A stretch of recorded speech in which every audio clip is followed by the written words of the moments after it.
Why do private investigators do surveillance? And how do PIs do surveillance? And while we're at it, when do private investigators do surveillance? Now, these are all great questions and ones that I get asked all of the time. So let's take a deep dive and explore each of these in detail. Probably the number one reason I get calls for surveillance jobs is due to infidelity. People want to gather evidence about potential or suspicious infidelity in their marriage, their partnership, whatever the case may be. Sometimes it's just peace of mind. They need to know, is something happening or is something not happening? They have that need to know that's stuck in their head, so they'll give us a call. But one thing that I always caution private investigators about is you need to be careful when you take on these infidelity cases. You need to be very careful on many levels. One is when you're doing the surveillance, well, you need to be extra cautious to not get made or get burned, because if the subject that you're following happens to take notice of you, if you get made or burned, they are going to know, most likely, why you are following them, and that could blow the entire situation up. It's pretty easy for them to put one and one together and get two, or figure out that you're probably following them because their spouse or their significant other, their boyfriend, their girlfriend, whoever, hired you to do that. Another area, though, that you need to be very careful about is the information that you provide to your client. At the end of the case, your client is going to expect some kind of a report. They're going to expect video evidence, whether you found something or not. They're going to expect photographic evidence. They're going to expect to get something from you. This video is sponsored by OREP Insurance and Working PI Magazine. OREP is a leading provider of private investigator liability insurance. Visit orep.org for a quote today. One of the things you need to be very careful about, though, is what information you provide to them about other people that the subject was involved with. So if you find that her husband is with another woman, you probably really need to think very carefully about providing that personally identifying information about that other woman to your client.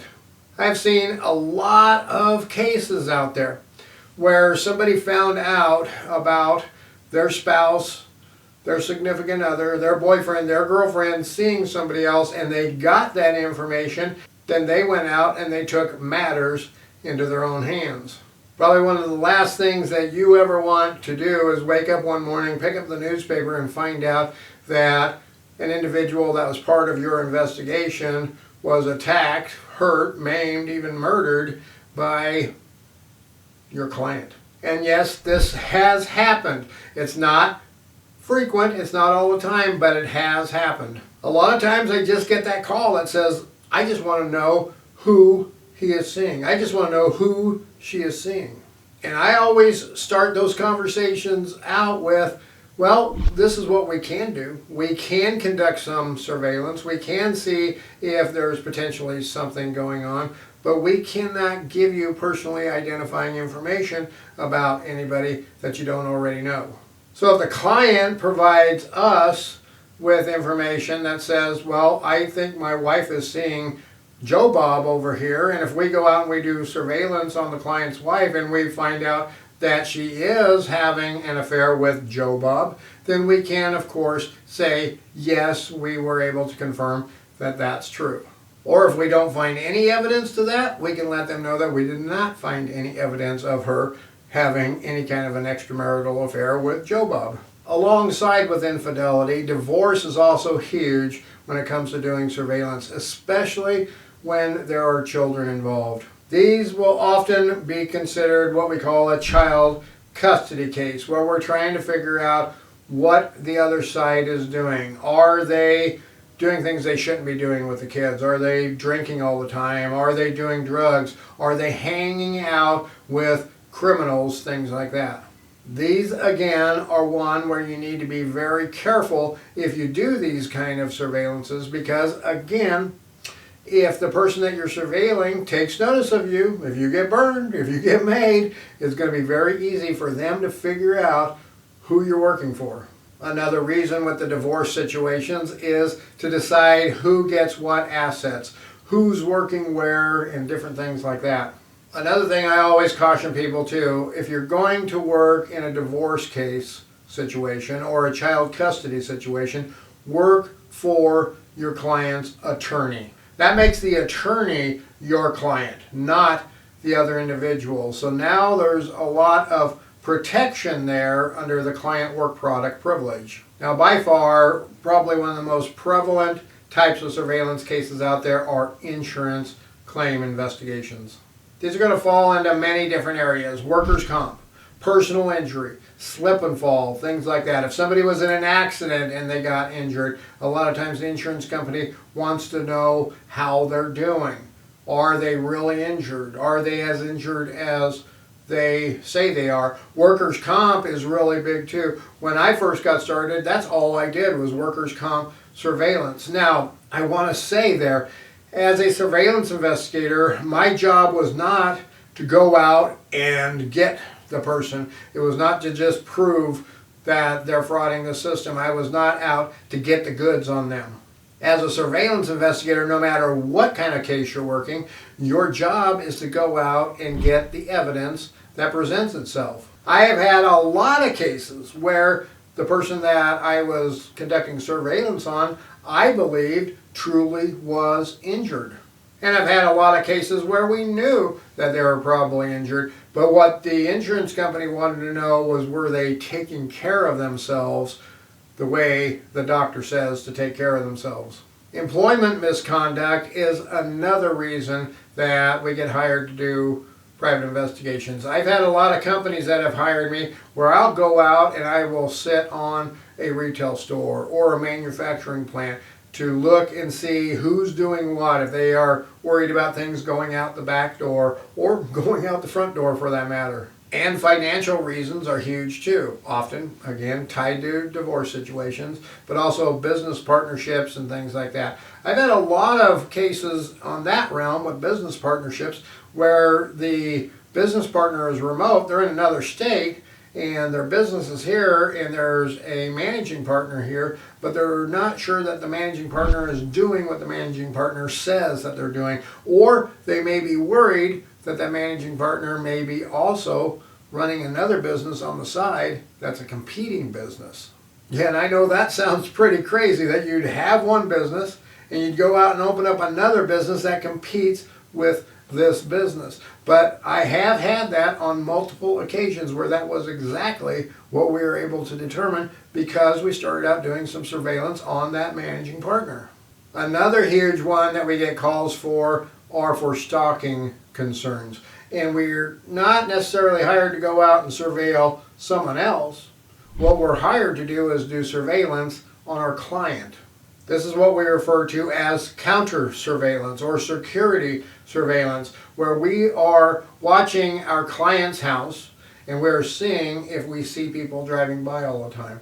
We're watching when our client goes to a medical appointment, or our client goes to the grocery store, or our client goes to a family member's house, and we're seeing if anybody is following them. And I'm always telling private investigators, if you are doing surveillance, then you should be considering offering counter surveillance too. You are the perfect counter surveillance investigator out there because you know how surveillance is conducted. You should seriously consider adding that as one of your services that you offer. Now, let's talk about how private investigators do surveillance. There's a lot of set things that usually happen in almost every surveillance. Generally speaking, they are either going to start out with stationary surveillance at the subject's home or work or someplace else where they know they're going to be at any given time. Now, when they set up stationary surveillance, usually it's going to be parked down the street. I often recommend to be 1, 2, maybe even 3 blocks away down the street in a vehicle that is not too suspicious. Usually that vehicle is going to have very dark tinted windows, but they might also have a sunscreen up in the windshield, and they might have other things that will block out light coming in on the side windows or in the back. Now, their primary purpose is to gather video or photographic evidence while they're sitting there on the stationary surveillance. So when the subject walks out, they're going to be able to pull their camera up, shoot out a crack in that sunscreen up there in the windshield or out the side window or however it may be, and get photographs or video of the subject as they're walking to the car, or as they're mowing their lawn, or getting the mail, or taking the trash out, whatever the case may be. Now today, usually that's going to be video evidence, not so much photographic evidence. At least from the sense that they're not going to pull up the old DSLR camera and start snapping pictures. So they're going to gather video, and then they can go in with software and they can grab stills or pictures or photographs out of that video for their report or for video evidence to provide for the client. Before they ever do surveillance, at least out in the field, they're probably going to create what we call online surveillance or online research, what people often refer to as OSINT or open source intelligence investigations. Generally, a private investigator is going to get online and they're going to see what information they can dig up on their subject. They're also probably going to run databases. They're going to run queries. They're going to find out what vehicles they drive, the license plates of those vehicles, known associates, criminal history, as well make sure that they know that the address that they're going to is a good address. They're going to verify that address. Now, one means of surveillance that some investigators may use, and this may or may not be legal, it's going to depend on where you live, but that's using a GPS tracking device. Myself, my company, we do not use any GPS trackers. Here in Colorado, we've had multiple cases in the past. While there's no law that says you can't use a GPS tracker on your vehicle, there have been multiple cases in the past where a private investigator was arrested for stalking and harassment because there was a GPS tracker on the vehicle of the subject that they were doing surveillance on. I highly recommend to not use a GPS tracker just because of the fact that it can really bring into question a lot of things if it comes into court that you are using a GPS tracker. One of the key things about that is a GPS tracker tells you where the vehicle was, or even more accurately, it tells you where the GPS tracking device was. It doesn't necessarily tell you where the person was. So if you're doing surveillance on somebody and you're just relying on that GPS tracker and you see them drive from here to here and it took 2.5 hours, well, all you know is that that GPS tracking device went from here to here. You don't necessarily know that they went there. Now, they may be there, but you don't know that they went there if you weren't following them, and that can be challenged in court. And many times, especially in domestic situations, especially if there's already a separation, then that can be construed as stalking if you have a husband or a wife that is tracking the other individual by tracking that vehicle, even if that vehicle is in their name. Yes, you can go in and use the defense of, I was just trying to keep track of my vehicle. But how transparent is that going to be in court? It's going to be very transparent because it's going to be very obvious that you probably were not just trying to track that vehicle, that you were probably trying to track the individual that was in control of that vehicle. Now, another highly not likely thing for private investigators to do while doing surveillance is phone tapping. Yes, I bring this up because I get calls where people are asking me if I can hack somebody's phone, if I can find out information off of their phone without having the phone, if I can, pull messages off of there, pull texts off of there, pull emails off of there, things like that. It simply isn't something that happens in the private investigations world today. That is definitely something that Hollywood probably believes still happens today, and I don't even know that it happened that much in the old days. Possibly, but probably not for just your average, everyday private investigator's investigation case. Now, besides the stationary surveillance, there's also mobile surveillance. So if the subject goes mobile, if they're sitting there watching them and they get in their car and they go down the street, then they're going to conduct mobile surveillance where they are following them in their car. Mobile surveillance has a lot of challenges. The private investigator really needs to keep an eye on all their surroundings. They need to be very aware of the situations that are going on around them, and they need to keep their eyes down the road to know what they're going to be getting into as they're following their subject. And they have to do all of this while maintaining a safe distance, and that safe distance isn't just so they don't accidentally run into their subject's vehicle, but also so that subject won't get suspicious about them following them back behind them all the time, but also so they won't lose the subject like at a red light.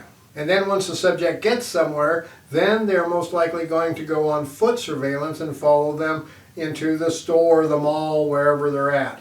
And foot surveillance is very, very tricky for the private investigator too, because now they're going to be in even closer proximity usually, and they risk coming face to face with the subject and them seeing their face multiple times. Oftentimes on foot surveillance they're going to have some kind of guise. I usually carry different ball caps, different types of sunglasses, regular glasses, different shirts that I can change, things like that. And I always carry my covert handheld cameras when I'm on foot surveillance. I have one that looks like a cell phone. It shoots video out the top, so I can just hold it like I'm looking at a text or something like that, and I can shoot video, and I can see that video right on the screen. I have another one that looks like a key fob. This is really, really good. I keep a few extra keys on it, and then I can just carry it around and I can get video. I can also then look at my phone and see what my key fob covert camera is getting video of. One of the biggest challenges with foot surveillance is when the subject is going to be leaving. The timing is everything on all these. You have to be paying attention, and when you see them going to the checkout counter or you think they're going to be leaving the mall, it is paramount that the private investigator gets back to their vehicle before their subject gets to their vehicle so they can continue mobile surveillance. Usually start times are going to be early in the morning, generally around 6 o'clock. Could be earlier, 5 or 5:30. It could be a little later on weekends, maybe 7 or 8. It's going to all depend on a lot of different things that are going on. If it is an infidelity case, they're probably going to be working afternoons, evenings, at some point when they expect that action to occur. Weekends are really popular too in just about any type of case. But again, on weekends, a lot of times these investigations will start a little later, maybe 7 o'clock in the morning instead of 5 o'clock in the morning. And if it's a personal injury case, especially workers' comp cases, one of my favorite times to go out was when there was certain inclement weather coming in. If there's a snowstorm coming in and I know my subject isn't supposed to be lifting, pushing, pulling anything heavy, I may be out there to see if he's going to be out scooping the snow in the morning. I have had a lot of cases, and there's a lot of videos on the channel about cases of people doing that. It just works out very well. And it's a little easier in inclement weather to go out and do that stationary surveillance because it's going to be harder for people to notice you because they're paying attention to the cold and the snow and the rain and the wind. But all that weather also produces challenges to getting good, clear video for the private investigator too. And if they've done their OSINT, their open source intelligence, properly, they are probably going to know some things that may be coming up where the subject may be more active. If the subject has a birthday, for instance, or a family member has a birthday, or there's a special occasion, an anniversary, something like that, or even on holidays on occasion, that's a good time if you know your subject is more apt to go out and do something on the holiday. A big thing that private investigators consider are other circumstances like work schedules, doctor's appointments, things like that. Again, if you're working a personal injury case, you may get information about upcoming doctor's appointments, or you may know that they go to PT or physical therapy every Monday at 2 o'clock, something like that. These can be good times to go out and do surveillance for those injury type of cases, because a lot of times the insurance company wants to see how the subject presents themselves before the appointment and after the appointment. But I have had some where they didn't want any surveillance done on the day that the subject had an appointment. And this may be because they're going to be more suspicious or more aware of their surroundings on those particular days.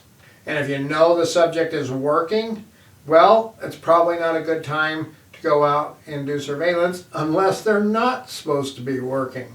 So I say that because if it's like a workers' comp type of a case, they may be working on a limited basis for the company where they have the workers' comp claim with.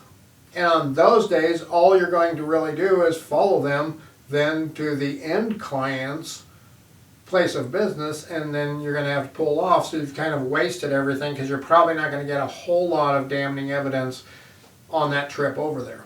And if they're not supposed to be working, but you find out that they're working, then it's probably pretty good to do surveillance multiple times, be able to follow them to work so you can prove that they most likely have a job there. Private investigators really need to keep in the back of their mind too, no matter what kind of surveillance you're doing, no matter what kind of investigation you're doing for that matter, take into consideration all legal considerations. Think about everything that you're doing. Is it legal or is it not legal? You want to make sure that you never try to obtain any kind of evidence in an illegal fashion. Not only will it be inadmissible in court, it could get you in a lot of hot water too. And you need to make sure that you adhere to the ethics of the profession of being a private investigator. Doing things unethically, unmorally, challenge everything for you as a private investigator, for your business, and for the entire industry. Now, if you want to know more about being a private investigator, then check out this video.